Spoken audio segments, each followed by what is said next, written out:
Magellan, Yes, we just watched the first Alan, episode of Farscape. we did. What did you think? Well, we watched the first two, actually. We did watch the first two. What did I think? I thought it was good. It's weird because I have been really nervous about starting a new show because we just Yeah, finished Buffy over the winter break and we finished Angel 2 days ago. And we're in the dregs of Twin Peaks now. So this is a really weird right. time to be starting a new show, but I feel like we hit our mark. This show is definitely striking the right balance that we wanted between, um, just I don't know. Like there's enough meat to chew on, but it's not overwrought Right. and it's not pretentious about itself in any way. Which a lot of sci-fi can be, obviously. Yeah, And what's cool is I was worried when we watched the first episode, simply titled Premiere, that there were going to be a lot of names and a lot of races introduced very quickly in succession, and then that was going to yeah. be difficult to keep track of and difficult to sort of keep in your head. But the second episode, Exodus from Genesis, which is like technically, what did you say, the seventh episode, depending on. The third episode. There you go. Depending on how you watch them, um, is very much just like, all right, you got your basis. Let's just tell a story, which is exactly what Yeah, I'm looking for. And it didn't. I mean, it like there's like a villain of the week aspect to it, but it's handled with a lot of care. yeah. So, premise of the show. Go ahead. Oh, I was gonna. We'll talk about Exodus from Genesis. Yes, I have yes. things to Let's say about it. let's start from the beginning. We got Premiere and premise of the Yeah. show. We got our boy John Crichton, who is from A Year. Earth. Oh, yeah. Yes, he's I also don't from know. Earth. Yeah, I'm not I'm not exactly. I don't think they ever specify. Let's say it's the far-flung year of 2008 I think I think it's supposed to be the near future because he's still. of the late 90s. Yes, yeah, of 1999 because he mentions in the second episode renting something about renting a movie. So Animal House. yes, ugh, barf. And so he's like, "Oh, Dad, I like have daddy issues, but I really just want to impress you, and so I'm Hmm. gonna slingshot myself past the Earth's gravitational ring and do cool shit." And then his Right. dad and his best friend DK Douglas Knox uh, Yeah. are like, "All right, man, good luck." And then he does it, and he puts on his cool Rebel Alliance hat, and he gets. It looked so Rebel Alliance-y, like the shot of his ship. It was almost weird. Yeah. And he flings himself into a different, I don't know, he gets into like a weird wormhole, and then he's in like future aliens are normal in this corner of the universe world, and he's on a ship Yeah. and he's in prison with Sexy McGee, whose name Right. is, you can do this, His name is Aaron's son. Aaron's son, and she's cool, and she's what's called a peacekeeper. And the peacekeepers are this heavy mascara wearing race of humanoids. So they're not a race. Okay. I don't like they. The race is called something else. They are like the soldiers of the race. Right, I've been saying, you're right, that's a good point I was going to mention. They talk about peacekeepers, but it's something that starts with an S, right? I think it starts with an A. She does say it, though. Yeah. When they're in the second episode, they're talking about it. Right. And Let me look it up. yes, thank you. We don't learn much about them in the first episode, but we learn about her and how she is one of their soldiers and is super hot, and she's all like, "Oh, I don't like you, and I could get out of here if I want, but my people don't like me anymore because now they think I have contracted some horrible virus from being in contact with a human being." Mm. And so that is her excuse to be stuck on this ship with Crichton and the gang who runs the ship, which, first of all... Oh, go ahead. You're right about it starting with an S. They're called Sebaceans. There you go. You know what I kept thinking of was Archduke Sebastus. Mm. You know, from Angel Season 5. Right. The other show. Right. What was I saying? Oh, yeah. So the ship that they're on is called, what is it called? It's called the Maya, the Manga, the Moon Mom. The Moya. The Moya. The ship is rad as hell. It's like this cool insect-looking ship. It looks like a weird pinto bean, and it has like a consciousness, and they ride it around in space, which is such a cool... I love the idea of a living ship. I think that's relatively uncharted territory for television. Mm-hmm. And manning the ship are Pilot, who is a very large, very complicated puppet who I love, Hmm. and shows that this show was created by, in part, the Henson Company. Um, and he pilots a ship, and his name is Pilot. And we don't really learn much about him except that he is really good at reacting to people talking, which I love. Hmm. And we also have, is it Zahn? Yeah, I Yeah, think so. she has like a bunch of names, but cool blue lady who is of a race that she's like exactly the kind of like sci-fi race that I like, which is just like they feel emotions through touch and they are very comfortable in their bodies and empathetic, and they're all about spirituality. And she has the ability to what do they call it? A spirit painting, Yeah, yeah, a spirit painting. where she can paint something based on what like someone's true essence is, which is pretty rad. I like that about them, and I want to see more of her race for sure. Yeah. We also got DK. Is it DK? Is it what the fuck that guy's name is? Drogo. Dargo, I think. Dargo. Good job. We're Dargo. doing good. We're already on. We're episode 1 and 2, and we're already keeping these names in our heads. So here's what I'm finding comparing our experiences with this show to our experience with Twin Peaks Right. is that you're much better at remembering like the names of human beings, and I'm much better at remembering nonsensical apostrophe-ridden alien names. I guess that makes sense. Yeah, Because of both of our backgrounds in terms of what we like and how we think about things. But sure. I'm like, oh, that's the dark haired guy. That's Steve. That's Ben Horn. Mm-hmm. And you're like, oh, blue lady. That's Zahn. Oh, fucking guy with the coolest chin in the world. That's Dargo. Got it. Easy. Right. Yeah. Locking in. And so I spent the whole first episode being like, oh, big chin guy or sexy blue lady or the other humanoid lady, Aaron's Yeah. son. So the two of them are together. They might have a romantic thing. I don't know. I like him a Who? lot. Dargo and Zahn kind of had a thing in the first episode. Oh, they had a cool yeah, just moment of interplay. Right. I think it's gonna play out to be more of a like respect and friendship sort of thing. I would imagine. Yeah. Yeah. But who knows? And we also have Yoda from Star Wars is actually on this show, which is crazy. John, you can do it. What's his name? Oh, you put me on the spot, and I'm forgetting that it's Rigel. Good. Oh yeah, named after the star, probably. Maybe Uh, he's Rigel the 16th. Rigel the actually. 16th of his name. He is Yeah. a puppet man who is very uppity and silly. I would say he's the Xander of the show. He's the comic relief. Well, but he's not the core of the show. Right. Like, He's not the like likable happy part. He's just like he's the comic relief is really just what it is. really. What's his fit? John Crichton is the Xander of the show, Yeah, that's a good point. but this is a show where he gets to be the hero. Yeah, which is interesting, and I think that'll play out in a cool way. Because it's one of those things where, like, I think John Crichton's surprisingly good for a very generic-looking white protagonist dude, but Yeah. he's like my least interested. He's like the character I'm least interested in In what sense? in terms of wanting to know about his life and wanting to see more of him. I guess that's fair, but I think that he makes things more interesting Yeah, when he's there.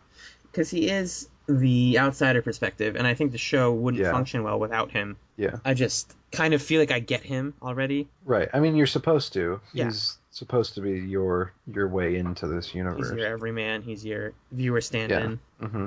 So yeah, he's interesting. But we'll talk about how I kind of think he is elevated a little bit above your standard white guy protagonist. Yeah. Rigel's cool. And then is there anybody else? I think that's the whole like major gang.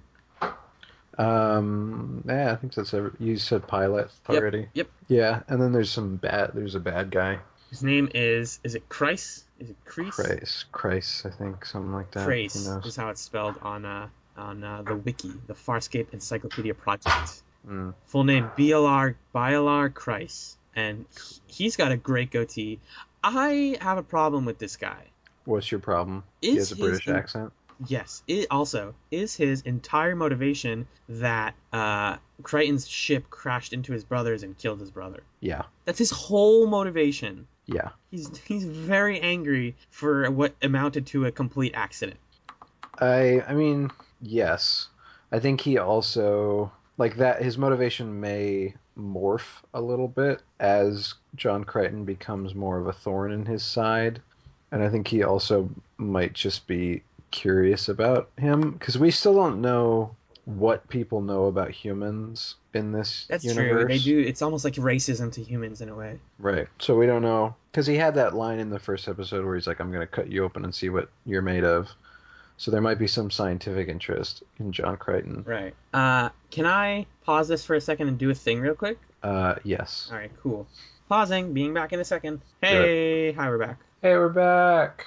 We were talking about Jesus Christ. I mean, Christ. Christ. Oh, okay. Yeah, no. We're talking about the Lord Jesus Christ. It's more of a joke than nothing. Wow. I thought it was a non sequitur because we've been gone for 5 years. That break that we just had. Let's just say when I was doing the thing that I was doing, I did have the joke in my head of, what if we just pretended we were gone for like a long time? But now we don't have to pretend because it's been, 5 what was it, 5 years? 5 years. I feel like I haven't spoken to you in 5 years. How are the kids? They're good. They're about 4 years old. Jesus. Don't even know how you knew about them, really, but... I saw in the paper. Oh, you're right. Local wild man gives birth to demon spawn. Yeah, they're a couple of hellraisers. There you go. Thank you. What else happens with Christ? He's got a sexy blonde assistant. I mean, yeah, she's something. I just like their hair, their little weird ponytail thing. It's immensely pulled back and then immensely ponytailed, yes. Yeah. It's a cool... Also, of course, they're all British because they're a space military industrial complex. Dude, I got mad when I first heard him talk. I was like, come on, every sci-fi show has to have British bad guys. Yeah. You can do anything, and you have to make everyone British. Or in this show's case... But also all the good guys are British. Yeah, or Australian. Right. I actually heard a little bit of Australian in Blue Lady's voice in the second episode. Interesting. So, who knows? Most important things that happen in the first episode. Well, we find out that Rigel can fart like helium. Good. And then we go, I forgot about that. I thought that was a dream I had. We had a whole scene where he just like farts helium and they're like, this is weird. That's like the first episode of this epic sci-fi masterpiece known as Farscape. Oh. Fuck. Oh. Alright, ending the recording, starting again. Hey, hi, we're talking about Farscape. It's a show about farting. I love Fartscape. Oh, wait. Shit, start again. Hey, welcome to the Fartscape. God damn it. I don't know, anything else cool happened in the first episode is weirdly like... It's very typical. Yes. And in a good way. Like, it's very easy to understand what's going on. And it also doesn't... I guess something to say in its favor is that it doesn't ever feel all that expository. Yeah, because it very quickly is like, here's what's going on, and we just need to figure it out. We don't need to, like, talk about who everyone is for an hour. Right. But also because none of the characters like each other enough to explain anything to each other. Exactly. Like, they're too busy just fighting and yelling and running around. Running around the coolest ship I've ever seen. It's alright. It's kind of gross looking. That's the idea. It's so gross looking. Yeah. But yeah, that's also a cool thing is that it's a crew formed out of necessity and not out of a common goal. Yeah. It's like, well, we're all here, and one of us has been abandoned from her group. We don't know the full story of the 2 aliens yet, or the 3 aliens, and they're just kind of on a ship hanging out.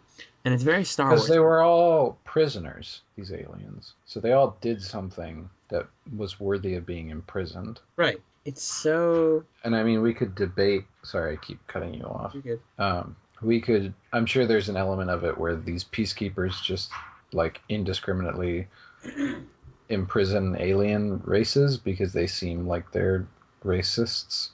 Space racists are always fun. Yeah. But also... Khan, is that her name? The blue lady? That's the one I don't know. Zahn, you're right. She says, like, oh, I murdered people, basically. I've seen some shit. Or I've done some shit, rather. Mm-hmm. So, I don't know. That's very Guardians of the Galaxy.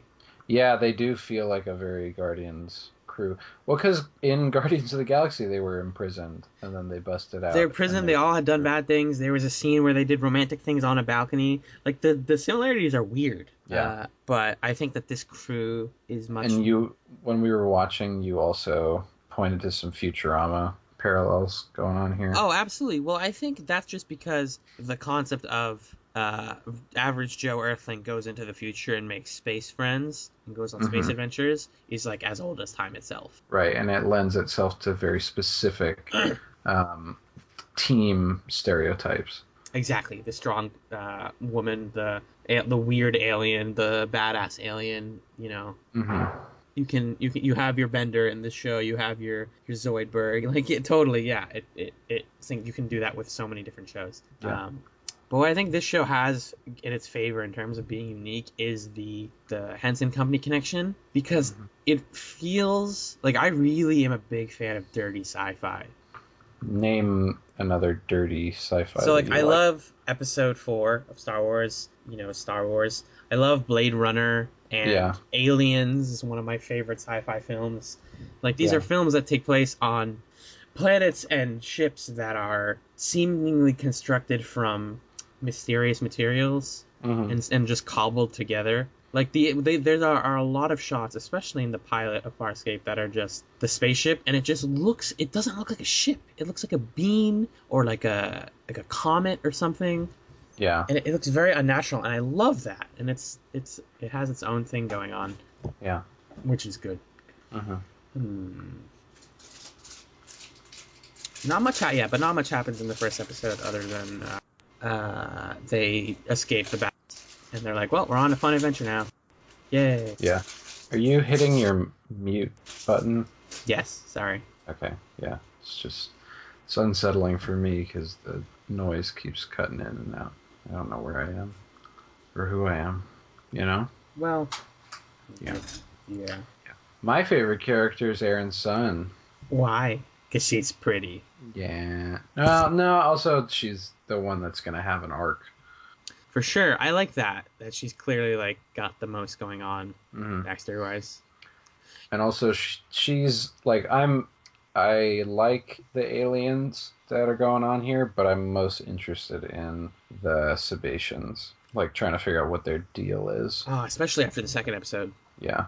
I don't know. There's a lot going on. Like, I always find it interesting in shows like this how long it takes for the protagonist to adjust. And I think Hmm. one of my least favorite things about the first episode is that there are a lot of scenes of him going like, I don't know where are you? Why are we here? What am I doing? This isn't America. This isn't Earth. And Hmm. then by the second episode, which I guess partly is due to the fact that It's the third. it's the third, is like, all right, well, we're in it now, and Yeah. this is still weird to me, but I kind of can rationalize it. Yeah. And he says, right, like I kind of expected something like this to happen when I did my jump, like something weird was Hmm. going to happen. Hmm.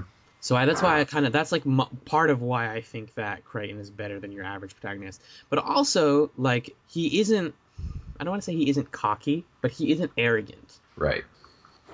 He's not a douchebag Exactly, and it's so easy to make a character like that just immediately a douchebag. because he's a scientist is the It's thing. not like He doesn't he doesn't seem like a scientist, but the way he's written is he tries to approach things and find a solution to problems. right, and usually that is through talking and not punching people. At least so far. Right. That's what I love about the And second episode. yeah, and also he's being like he's clearly very honorable, which we see in the first episode where he is looking out when they are in handcuffs and then they get away from those guards, and he says to Dargo that he won't leave unless Aaron goes with them. Oh, right, Um, right. He's just immediately has this honor code. He's like, "Yep, this is right, and he also seems pretty curious about things, which is interesting.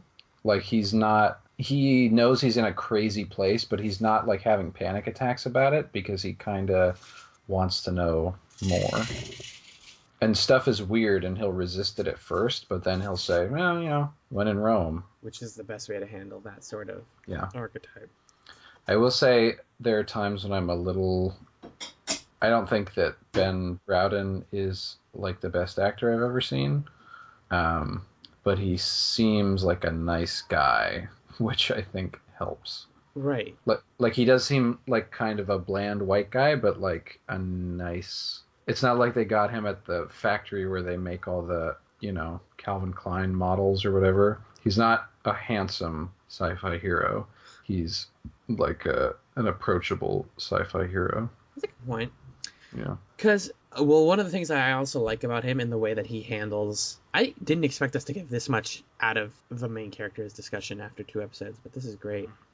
He and like the whole crew very quickly go from like not necessarily hating each other, but like not being sure of each other to Mm-hmm. like what I think there's a line in the second episode where they say like, all right, we're on the ship together. We have an alliance and we have to be. Oh, this was at the end of the first one. Yeah. And we have to be something. And then I think it's I really need to learn names. Beard guy. Dargo. Dargo's like, oh, like a family, and he's like, yeah, basically. Mm-hmm. So they very instead of like it's gonna be an uneasy alliance for the first like half a season, it's just like very quickly they're like, all right, let's just be friends and not be okay with each other. Like let's actually make an effort to be decent to each other because God, we know that this world hates us and we need Mm-hmm. to have someone to work with. Because and I don't want to keep bringing the comparison up throughout the whole show, but like Guardians of the Galaxy does that, where it's like, what's his face? Fucking main guy is very much Star Lord is like, let's all be buddies, let's all like hang out, and then they are by the end of the episode, by the end of the movie rather. Uh-huh. I like things I like, small things. Crichton's puzzle ring, Uh-huh. it's really cool. I just want to say that because there's a scene in the second episode where, and it shows the like style of humor that this show employs, which Mm-hmm. is that there are a bunch of guards coming for them. It's the first episode. See, that's the thing is that we watched the second half of the first episode tonight, so I'm getting the second half of the first episode mixed with the second episode.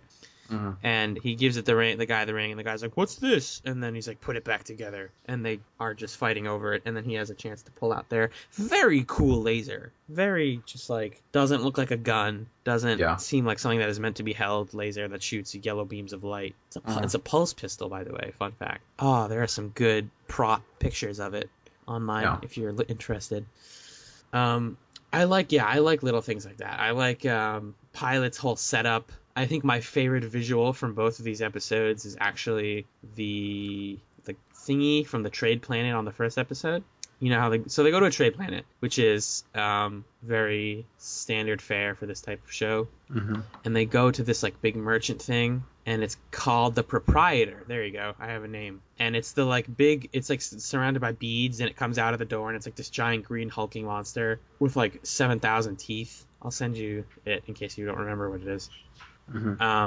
There's also a fun bit of trivia about that prop because it's very clearly a prop. It like barely moves and it just kind of barks. But apparently the people who made it built it at the wrong scale, so it didn't fit in the room, and it took them 3 hours to squish it into the actual place, which is cool. There are just so many like. I don't know. Before we watched the show, all I knew about it was like, oh, it's a decent sci-fi show that's kind of weird and cheesy, and there's a lot of puppets. And like there are a lot of puppets, and that's all accurate. But they never like the only one that actually feels like a puppet to me is Rigel. Right.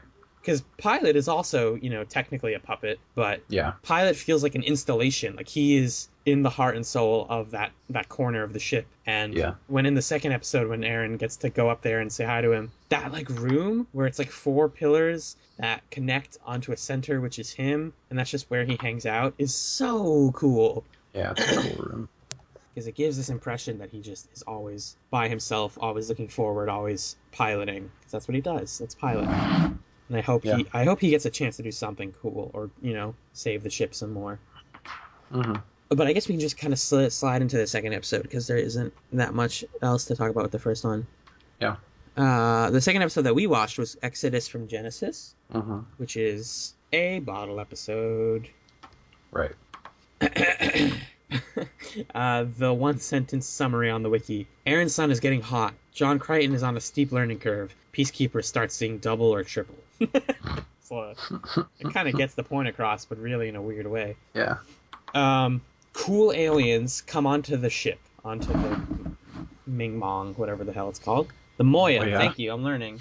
And the Ming Mong. The Ming Mong. And Crichton is like, oh no, we need to get rid of them, and he crushes one of them and kills them, and then they infest the ship, and then we realize that they can turn into people on the ship, like physically, but they can't communicate like them. So they do this thing where they put like orange paint on their hands, and then that doesn't work because once the aliens see it, they can copy it, and you're like, okay, so this is like a pretty standard episode. But then it like puts a really interesting kink in it, which is that the peacekeepers come onto the ship, because I guess they're looking for Crichton and also Aaron, and Yeah.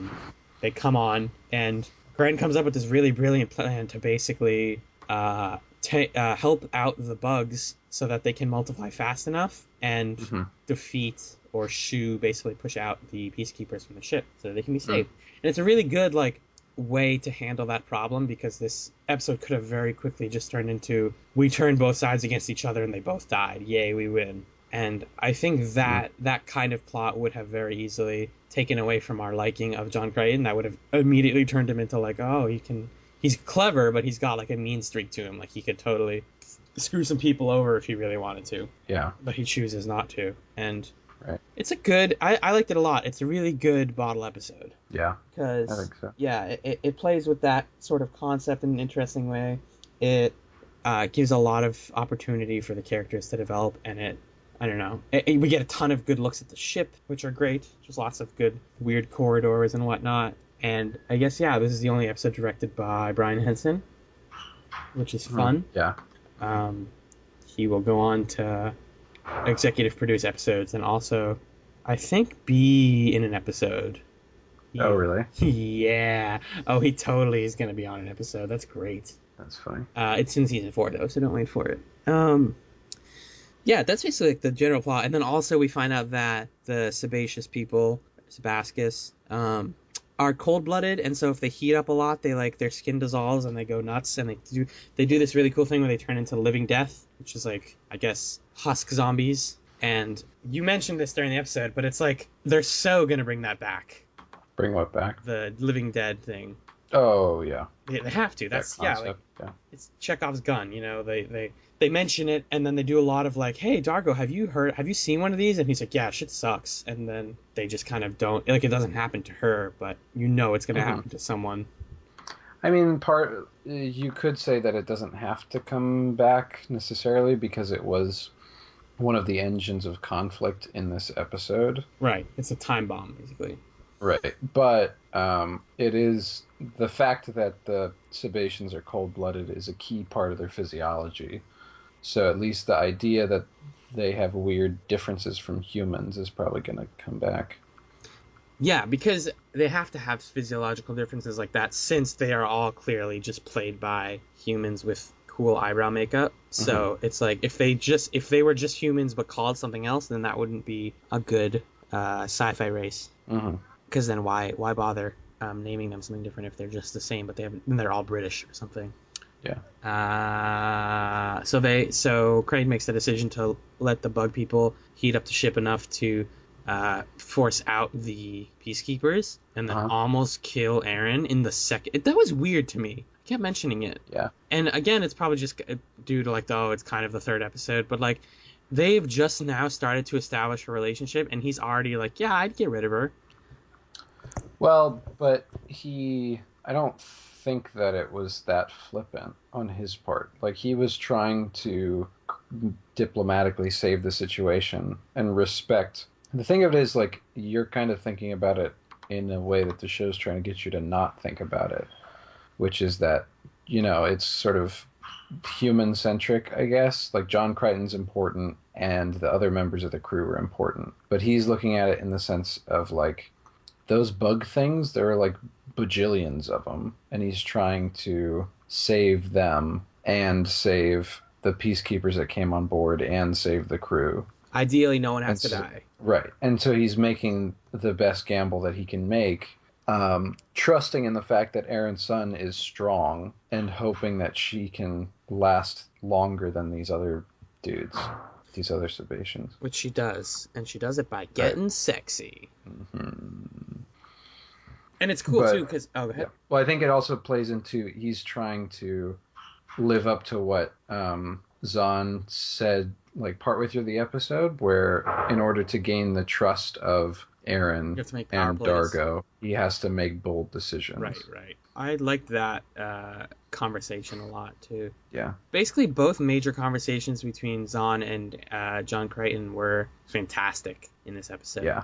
Zahn is just a good character to make that sort of thing happen. Like every conversation she's in is really interesting. Absolutely. Because she's never just like, hey guys, what's up? She's like, I got some knowledge to drop on you. Yeah, because she's a priest, right? Right. If we lest we forget that. Yeah, she's very spiritual, and she has a prayer in the first episode that I guess is going to come back. It's just like a recurring thing she does. Yeah. That specific prayer. So that is a good point, though, about how he has to choose to make decisions like that, and that's how he gains their trust. And it's not just like the typical hero has to make a big decision to save the world. It's like hero has to make a good decision to keep his like tentative friends. Yeah. Which is a really cool like small scale version of the typical arc for this kind of character.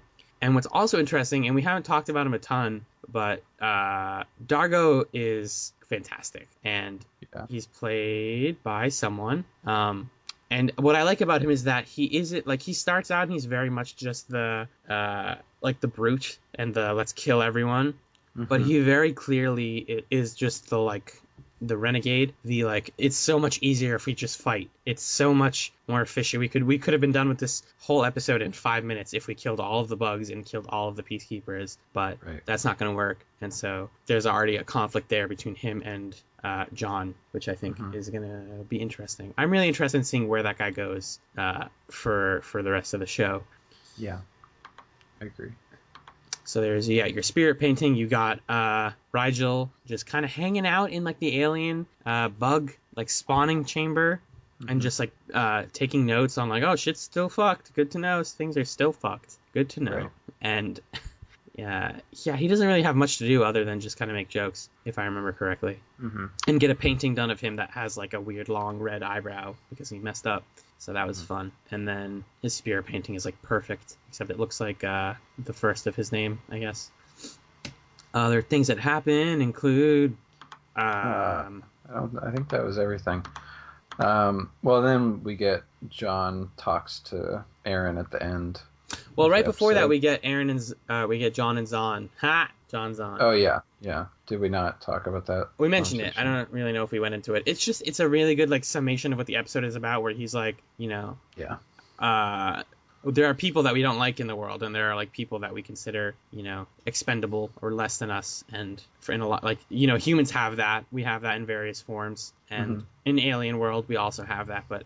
In Zahn's mind, it's all about, what are her two words? Patience and something? Time and patience, which really sums up her whole mantra, I think, in a nice way. Yeah. So that moment is really personal and good because I feel like it summarizes the theme of the episode of acceptance and equality without being ham-fisted. And then it segues into a really gorgeous scene on a balcony on this ship where John meets up with Aaron's son, and she's squatting, and I made a joke that she was taking a poopy, and she's all like, well, what did she say?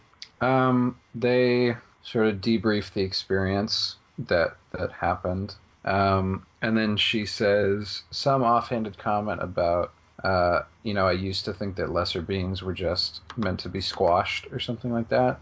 He's like, yeah, wait a minute. Which is really cool that they presented it that way, because the viewers have just watched a scene where John had the exact same, ostensibly the same revelation, and we're kind of like, okay, yeah, like that's the theme of the episode, we get it.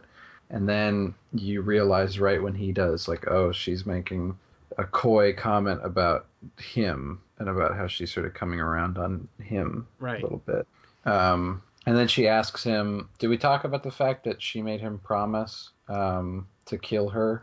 I don't think we mentioned it, but that's kind of the core of the conflict for him in this episode. Yeah. Is that she's like, hey, if this heat thing keeps up and I can't resist it, I'm going to turn into a crazy living dead thing. You need to promise that you'll kill me if that happens, or before that happens. And he's like, I'm not going to say yes. And then she at the end is like, would you have done it? And then I forget what he says. He doesn't say anything. Right. Which is actually really cool. Yeah. Because it leaves a very important aspect of their relationship completely open still. Right. And that's something that you can use to argue in the favor of the living death thing coming back. Right, because if he hasn't answered it yet, he has to be tested again. Yeah, at some point. Yeah, and I still think they will. So yeah, they say that, and then he sort of brushes it off, and they just share a moment looking at the bug dust going back into space. What a gorgeous effect. Yeah. It's cool that this show is in this weird era of 1999 and 2000 technically, where like yeah, the puppet work is great, and like yeah, some of the CG is like hot toasty garbage, but Yeah. you can't deny that they have a good vision for this show. Right. Right. Exactly. And I've talked a lot about the ship, but also just like the area, the space around the ship, and the bug dust, and the way that the Bug Queen possesses Zahn to talk to them, and the way that it Mm-hmm. changes her voice and stuff. Like there are just these little details that suggest a world so much bigger than this ship, which is like my favorite type of bottle episode is the one that hints at a bigger world and doesn't necessarily need to show it. Yeah. Um, and there is some, yeah, like there's some good and bad CG. Fucking Rigel walking was one of the Yeah. worst things I've ever seen. Mm-hmm. And it's a very brief shot, but I remember, like, you were like half a second ahead of me in this episode when we were live watching, and you go like, oh, whoa. And I was like, wait, what? Ah. And then by the time I finished it was gone. But Yeah. yeah, apparently that was just really expensive and they shouldn't have done that. And I agree, because Yeah. It was garbage. it's yucky.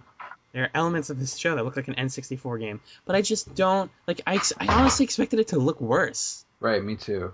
And I think it's set design and it's puppet design and it's like clever CG that really propels it from looking stupid. Mm-hmm. So good on the Henson Company for that, I guess. And golly, I just love every character on the show. I feel like I could, even in these 2 episodes, I could talk so much more about all of them. Yeah. But I can't because there's limited time in our lifetimes. Mm-hmm. Two things that we haven't said yet that I want to just say as virtues of this show. One is something that it does really well that another show that we have watched didn't do so well, which is that it has rules and it sticks to them, and it creates conflict out of its rules. Like this whole second episode was an exercise in Following your rules. Right, but like not just that, but establishing like 3 competing sets of rules and then looking at how they interact with one another, because it sets up how these bugs work and how they can like replicate people and possess people or whatever. It sets up how sebaceans work with regards to heat. It sets up certain rules of like what people understand about the environment that they're in. Like it keeps in that final sequence, especially when the peacekeepers get on the ship and they're looking for Crichton and Aaron, and they find a replicant of her in the sick bay, and they're like, oh, she's dead. And then they kill what they think is Crichton, but it's a replicant of him. I don't know. Like that whole sequence does a really good job of making sure that it always knows who knows what. Yes. And using that as a tool to create dramatic irony and tension on a number of different levels. And yeah, for such 2 relatively simple episodes, I feel like that's going to be the thing that keeps us going. It's just like, oh, I want to see more rules, and I want to see how they interplay, and it's not just character development. It's also like the universe is really interesting. Yeah. And then the other thing that is in its favor is something that we've kind of said already, but just that a lot of shows, and a lot of sci-fi shows especially, love to use those last 5 minutes to have the characters kind of talk about what happened. And a lot of the times it's kind of like, okay, enough, we get it. Like, this is stupid. But in this show, I feel like that's going to become the best part, almost. When they're like, oh, that was crazy. Yeah, but the way that they talk about it is going to be really, really interesting. Partly because in other shows, it feels a little dishonest when characters talk at the end, and they're like, oh man, I guess the lesson of that was this. And it's like, you didn't need to hand it to me like that. But in this show, these characters are legitimately trying to learn more about each other. And John Crichton especially is trying to learn more about his environment. And so his conversation with Zahn at the end of the second episode, where he's like, okay, so this is your life philosophy. How does it apply to this situation or that situation? Is him legitimately trying to explore alternative ways of thinking in a way that feels organic and feels honest to the show and to the audience. Mm-hmm. So I think I didn't expect to have this much respect for this show so soon. Exactly. For a bottle episode and a pilot, Right. it is putting its best foot forward and Yeah, for sure. really hopefully sticking to it. Yeah, let's hope so. I agree with you 100%. I don't really have anything to add. I just it's one of the first shows that we've watched that I feel like I know so little about.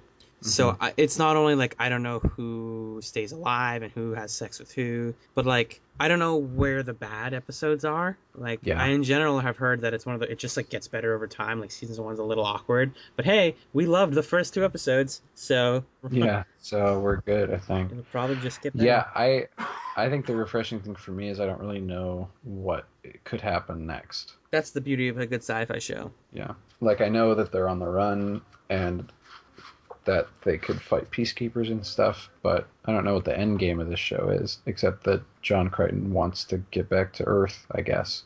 But does he even want to do Well, that? yeah, I I don't have a know. feeling it's gonna do the like, oh, maybe it's not that bad here. Maybe I'll just hang out. Right. But that would also require us to know more about what his situation was like on Earth, Hmm. because we've been talking about other shows that are about people in unique environments Hmm. that are being taken out of their home and being put somewhere else. Last Man on Earth, The Unbreakable Kimmy Schmidt, and now Farscape all have this sort of person displaced Yeah. concept, and how each of them depicts the person wanting to or not wanting to go back is a really cool little interplay going on. Yeah. Hmm. Um, I'm itchy. That's Exodus from Genesis, though, right? Yeah. Yeah. Happy that we're watching this show, really, and this will be a good year. That still is weird to say. Yeah. It's It's gonna pop off, I think. for sure. We are gonna watch 2 episodes next week. Is that good? Yes, that's good. And we're gonna be following the Netflix UK airing, or US Netflix, but it's following the UK broadcast of the show. I I believe so. guess. I guess. Yeah. Yeah. So the next episode we're gonna be watching. Do you want to do summary talks or should I do summary talks? We can each do one. Okay. So the first one we're gonna watch is called Back and Back and Back to the Future, which God, this show has good episode names. And the premise is, or the Netflix summary is, oh God, oh boy, have you seen it already? I think I read the first sentence just when you did. A sensual female alien seduces Dargo and Crichton to obtain a weapon of mass destruction. Crichton experiences mental flashes of the future. That sounds cool. Mwah! That sounds fun as fuck. What about the second And one? then the next one is called Throne for a Loss. Rigel takes a crystal essential to Moya's survival for trade with the Tavlex, battle-scarred renegades whose real business is kidnapping. So classical. Yeah. I don't want to look too far ahead and read more of these, but I feel like I could visualize where a lot of these episodes are going based on their. Because you mentioned during the second one that there's like visual elements of Power Rangers in this show, in terms of the way that it Yeah. like just like the weapon design and like the outfits and everything. And Dargo especially looks like a Power Rangers villain to me. Yes, it's his sword where I think it's the way that I think it's the way, yeah, his sword and the way that he talks. yeah. He has that that kind of thing. Yeah, yeah. And the ship kind of looks like one of those, like, you know how in Power Rangers all the villains are on a spaceship and they're like, we're gonna send the next one down to the Power Rangers. Moya kind of looks like that ship. Ah, I love the Shiardi. She? Have we The what? decided? Have we decided if the ship is a female or male? Does it have to be? It's referred to as a female, but I think that's because it's how ships are referred to. You're right. I'm guessing it's not a gendered organism. That's a good point. I guess I just associated it because Moya sounds like a feminine name. Right. But yeah, I did notice that as well. And like Power Rangers had lots of episodes that were just like, oh, and they go to the weird planet. Or at least the good Power Rangers. Not the like, oh, everyone's made of candy now. Those are the bad Power Rangers. Quote bad, not actually bad. Nothing about Power Rangers is bad. John, I'm going to talk to you about Farscape next week. Cool. And that was the very first inaugural episode of ScapeChatz.